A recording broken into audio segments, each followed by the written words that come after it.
Good morning, everyone. My name is Austin. I'm George, and I convene this program.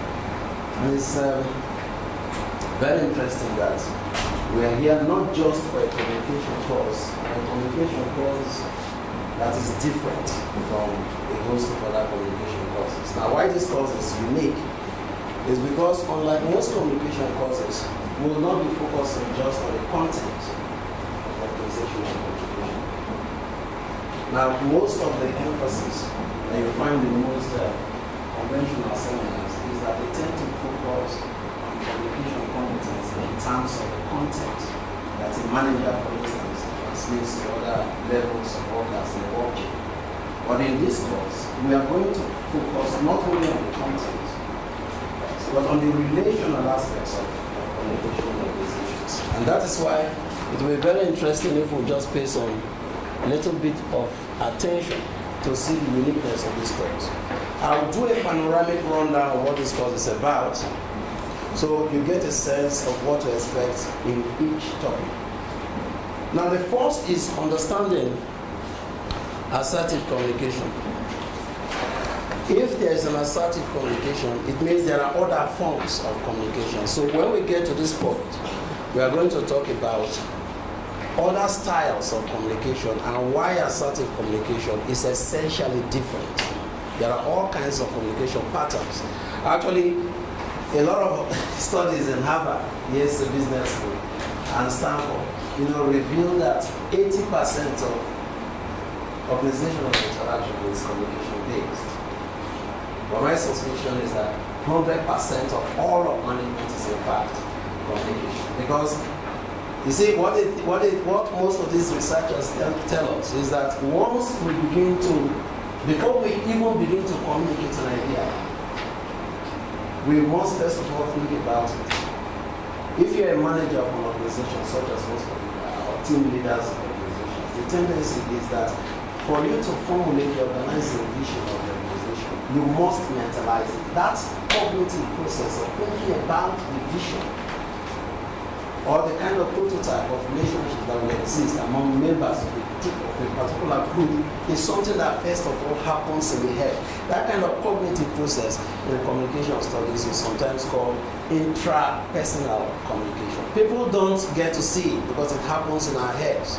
And so most researchers focus their researches on observable aspects of communication. But I think that 100% of all that we do in organizations is essentially communication. We direct, but you can't direct except you have a certain message. And if you have a message, you must have thought about it. So we will talk about assertive communication in a way that is essentially revolutionary in our understanding of how communication, not only between individuals, but between departments of organizations function. So it's very important for us to get to this point so that we'll try to valorize the kind of aspects of communication that we think is not only good for organizational effectiveness, but it's also good for team building as well. After that, we'll have tea break, and then when we come back, we'll talk about, my colleague, we'll talk about ethics in communication. Now, this is another aspect of communication that is often ignored. Every message, if it must have the kind of long-term validity that organizational communication content must have, then must have an ethical content. I won't go into any kind of technical definition of what ethics is, but suppose you relate to someone, there must be a sense of fairness, a sense of balance, a sense of whether this is right or wrong. All of these things are things that we need to understand before we even begin to communicate message in the first place. We need to understand this message that we are communicating, is it something that will pass the ethical muster? At war, for instance, why do soldiers reject an order, even if the person given the order has the legal authority to give the order? It is because when information gets to you, you must process it through a certain ethical consideration, which is why the commander-in-chief of the armed forces in Libya says, go and kill these people. They are protesting against the government. And the people prefer to abandon the government, and because they believe that although you have the legal authority to give the order, I also have the ethical consideration to make whether this is an order I need to obey or not. We live in a very fractured society in Nigeria with very weak institutions. At the organizational level, that is the more reason why you need to have a certain ethical sensitivity. And I suspect Professor Biakro will deal with that very well.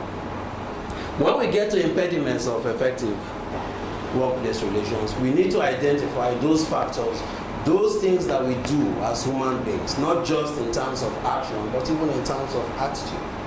Because 80% of all of human communication is non-verbal communication, body language, all the whole, array of semiotics. The kind of sign language, the kind of clothes we wear, the kind of movement, the kind of nuances of the face we make, all of these things are forms of communication. We need to understand what those particular aspects of communication are that can impede team building, that can impede excellent interpersonal relationship. Because except we have that, we can't work as a team to achieve organizational objectives. Most of us, when we leave that, we'll get to women, assertiveness, and workplace relations. Most of us are socialized, right from youth, to accept that women are somehow inferior. But the reality kicks us in the face these days. We realize that women get into certain offices not by any dint of